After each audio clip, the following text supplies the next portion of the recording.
नमस्कार, स्वागत है आपका हमारे खास कार्यक्रम बड़ी खबर में। मैं आपके साथ रवि राजपूत। शुरुआत करते हैं बड़ी खबर से। वहीं मध्य प्रदेश की विधानसभा का मंगलवार यानी कि आज से मानसून सत्र शुरू हो चुका है। 15वीं विधानसभा का यह अंतिम सत्र है। आपको बताते चले कि इस सत्र के ठीक पहले मध्य प्रदेश के अलग अलग इलाकों में आदिवासियों और दलितों के साथ हुई मारपीट और उत्पीड़न की घटनाओं को लेकर विपक्ष सरकार पर हमलावर है। मानसून सत्र में भी विपक्ष ने सरकार को घेरने की रणनीति बनाई है। वहीं रैगांव यानी कि सतना से कांग्रेस विधायक कल्पना वर्मा टमाटर और मिर्ची की माला पहनकर विधानसभा पहुंची। इस पर नगरीय प्रशासन मंत्री भूपेंद्र सिंह ने कहा कि यह मौसमी महंगाई है, कांग्रेस के पास कोई मुद्दा नहीं है। सिर्फ मध्य प्रदेश में महंगाई नहीं है, राजस्थान में भी तो कांग्रेस की सरकार है, वहां पर भी महंगाई है, वहां पर टमाटर फ्री में नहीं है, उन्होंने तंज कसा। वहीं पीडब्ल्यूडी मंत्री गोपाल भार्गव ने कहा कि क्या कांग्रेस के काल में सब्जियों के भाव नहीं बढ़ते? पहले महंगाई को लेकर सरकार गिर जाया करती थी, यह आदिकाल से होता आ रहा है। नेता प्रतिपक्ष डॉक्टर गोविंद सिंह ने कहा कि हमारे आदिवासी के सिर पर भाजपा नेता पेशाब करते हैं। महाकाल लोक में लूटमार की, सतपुड़ा भवन में दस्तावेज जला दिए जाते हैं। इन प्रमुख मुद्दों पर विधानसभा में चर्चा कब होगी?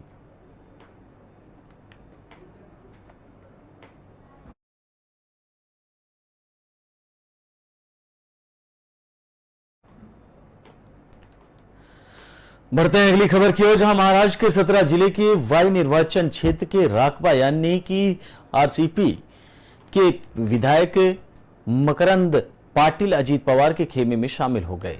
इस बात का ऐलान एक दिन पहले उन्होंने किया। पाटिल ने कहा कि उन्होंने ये कदम अपने क्षेत्र की 2 चीनी मिलों को बचाने के लिए किया है। विकास और टूरिज्म के मुद्दे को हल करने की उम्मीद से उन्होंने ये कदम उठाया है। मकरंद ने कहा कि हालांकि उनके लिए यह फैसला लेना बहुत कठिन था, क्योंकि शरद पवार और अजीत पवार दोनों उनके प्रिय हैं। एनसीपी के अजीत पवार ने 1 हफ्ते पहले ही शरद पवार से किनारा करके अलग गुट बनाकर मौजूदा शिंदे सरकार में उप मुख्यमंत्री पद की शपथ ली।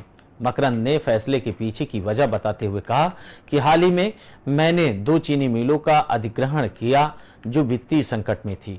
लोगों के आग्रह के कारण ही मैंने इन मिलों के लिए चुनाव लड़ा है और पिछले साल गन्ना पेराई सीजन को बिना किसी समस्या के संभाल सकता था, लेकिन पिछले साल जब वे सत्ता में नहीं थे तो उन्होंने मिलों को मैनेज करने में कठिनाइयों का सामना करना पड़ा। अजीत पवार और 8 विधायकों के शिवसेना भाजपा सरकार में शामिल होने के एक दिन बाद मकरंद शरद पवार की कराड़ यात्रा के दौरान मौजूद थे। विधानसभा और विधायक पाटिल ने दावा किया कि उनका नाम पिछले शपथ लेने वाले अजीत पवार समेत राकबा के 9 मंत्रियों की सूची में था। मकरंद ने कहा कि मैंने अजीत पवार से मुलाकात के दौरान कहा था कि कोई भी निर्णय लेने से पहले मुझे अपने समर्थकों और निर्वाचन क्षेत्र के लोगों से परामर्श करना होगा। वहीं सतारा में पाटिल के कई कार्यकर्ता और समर्थकों ने शनिवार को मुंबई में अजीत से मुलाकात की थी।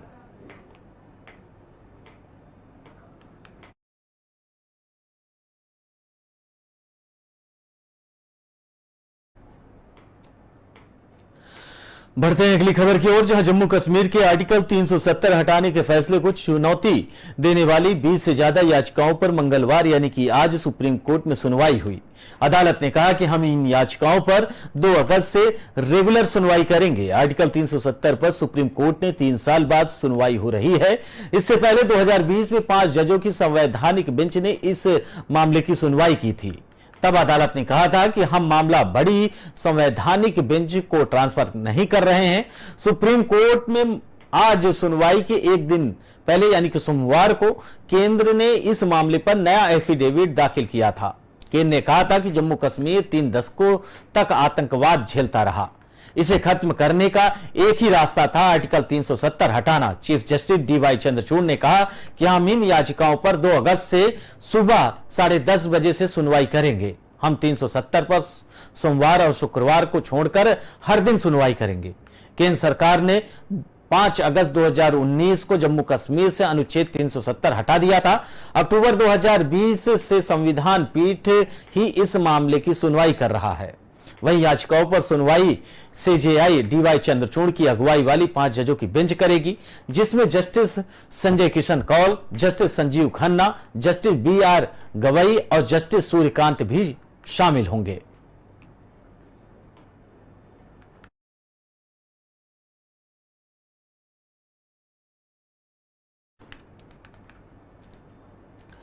बढ़ते हैं अगली खबर की ओर, जहां पश्चिम बंगाल में पंचायत चुनाव के नतीजे आज आ रहे हैं। सुबह 8 बजे से वोटों की गिनती शुरू हो गई। शुरुआती रुझानों में टीएमसी आगे चल रही है। पंचायत चुनाव के लिए बंगाल में 8 जुलाई को मतदान हुआ था, लेकिन पंचायत चुनाव में हुई हिंसा के चलते चुनाव आयोग ने 10 जुलाई को 697 बूथों पर फिर से मतदान कराने का फैसला लिया था। बंगाल में अब तक हिंसा में 39 लोगों की मौत हो चुकी है। वहीं सोमवार रात को कुछ बिहार के दिनहाटा में वोटिंग सेंटर के बाहर टीएमसी और बीजेपी समर्थकों में भिड़ंत हो गई। उधर पश्चिम बंगाल के राज्यपाल सीवी आनंद बोस ने दिल्ली में केंद्रीय गृह मंत्री अमित शाह और राष्ट्रपति द्रौपदी मुर्मू से मुलाकात की। उन्होंने पंचायत चुनाव के दौरान पश्चिम बंगाल में हुई हिंसा के बारे में जानकारी दी।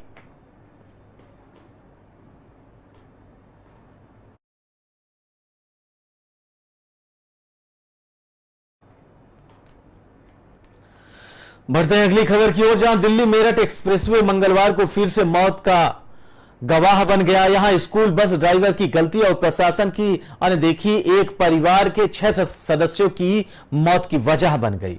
मेरठ का रहने वाला यह परिवार टीयूवी 300 कार से राजस्थान के खाटू श्याम मंदिर से दर्शन करने के लिए जा रहा था, लेकिन गाजियाबाद में दिल्ली मेरठ एक्सप्रेसवे पर सड़क हादसे में जान गंवा बैठा। परिवार के 2 सदस्य घायल अवस्था में अस्पताल में भर्ती कराए गए। इनमें एक बच्चा भी शामिल है। इस घटना का सीसीटीवी फुटेज भी सामने आया है। दिल्ली मेरठ एक्सप्रेसवे पर गाजियाबाद में मंगलवार को यह हादसा हुआ। गाजियाबाद में विजय चौक के पास टीयूवी 300 कार और स्कूल बस में टक्कर हो गई। यह भिड़ंत इतनी जोरदार थी कि कार के परखच्चे उड़ गए और कार में बैठे 6 लोगों की दर्दनाक मौत हो गई, जबकि 8 साल के एक बच्चे समेत 2 लोगों को अस्पताल में भर्ती कराया गया। हादसे के बाद कार के गेट को गटर से काटकर, यानी कि पूरी तरीके से कटर से काटकर शवों को बाहर निकाला गया। सामने आए घटना के सीसीटीवी फुटेज में देखा जा सकता है कि स्कूल बस एक्सप्रेसवे पर रॉन्ग साइड से आ रही है, जबकि कार मेरठ की ओर से आ रही थी। तभी दोनों के बीच टक्कर हो गई। बताया जा रहा है कि स्कूल बस ड्राइवर बस में सीएनजी भरवाकर कुछ किलोमीटर की यात्रा बचाने के लिए 8 किलोमीटर तक रॉन्ग साइड में बस चलाता रहा। लेकिन सवाल यह है कि आखिर जब बस ड्राइवर दिल्ली मेरठ जैसे प्रमुख और व्यस्ततम एक्सप्रेसवे पर रॉन्ग साइड से दाखिल हो रहा था तो उसे रोका क्यों नहीं गया। इतना ही नहीं, बस चालक 8 किलोमीटर तक रॉन्ग साइड चलाता रहा, तब भी एक्सप्रेसवे पर तैनात पुलिस की नजर उस पर क्यों नहीं पड़ी। एडीसीपी ट्रैफिक रामानंद कुशवाहा ने बताया कि चश्मदीदों के मुताबिक हादसा सुबह 6 से 7 बजे के बीच हुआ। आपको बताते चले कि हादसे के बाद स्कूल बस ड्राइवर को पुलिस ने हिरासत में ले लिया है।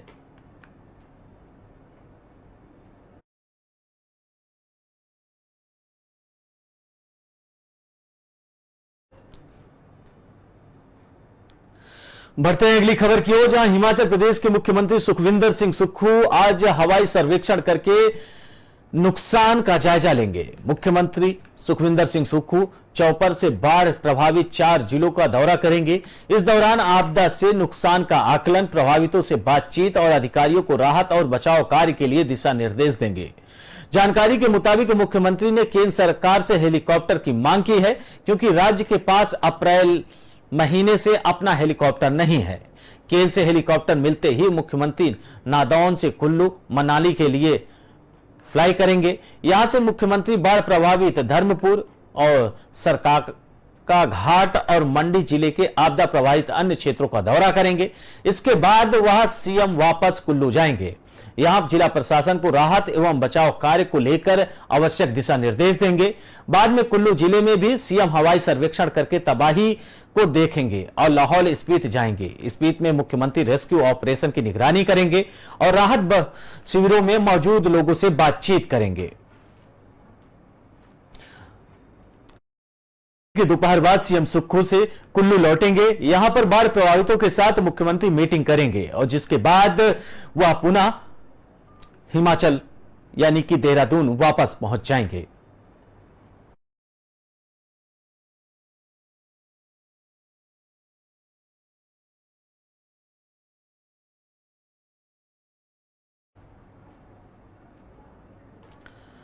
बढ़ते हैं अगली खबर की ओर, जहां हिमाचल और उत्तराखंड, दिल्ली, यूपी और पंजाब में 6 जिलों से 6 दिनों में लगातार बारिश हो रही है। हिमाचल में 24 घंटे में 39 जगह लैंडस्लाइड हुआ। ब्यास नदी के उफान के चलते इमारत बह गई, पुल ढह गए। पिछले 72 घंटों में देश के अलग अलग राज्यों में 76 लोगों की जान चली गई। यूपी में 34, हिमाचल में 20, जम्मू कश्मीर में 15 और दिल्ली में 5, राजस्थान और हरियाणा में 1-1 की मौत हुई है। वहीं उत्तराखंड के उत्तरकाशी में मध्य प्रदेश से टूरिस्ट की गाड़ी पर पहाड़ से टूटकर पत्थर गिर गए। इस हादसे में इंदौर के 4 टूरिस्ट की मौत हो गई, वहीं 10 लोग घायल हो गए। दिल्ली में यमुना नदी का वाटर लेवल खतरे के निशान को पार कर गया है। यानी कि आज सुबह 8 बजे तक नदी का पानी 206.32 मीटर पर बह रहा था। वहीं 1978 में हाईएस्ट 207.49 मीटर तक गया था। इन राज्यों में तेज बारिश होगी। राजस्थान, मध्य प्रदेश, हिमाचल, उत्तराखंड, हरियाणा, पंजाब, दिल्ली, उत्तर प्रदेश, बिहार, सिक्किम, पश्चिम बंगाल, असम, मेघालय, अरुणाचल प्रदेश, नागालैंड, मिजोरम, मणिपुर, त्रिपुरा, गुजरात, गोवा, कर्नाटक, केरल, आंध्र प्रदेश और उड़ीसा, इन राज्यों में हल्की बारिश होने की संभावना है। आपको बता दें कि जिन राज्यों में हल्की बारिश हो सकती है उसमें झारखंड, छत्तीसगढ़, तेलंगाना और तमिलनाडु में बिजली चमकने के साथ हल्की बारिश हो सकती है।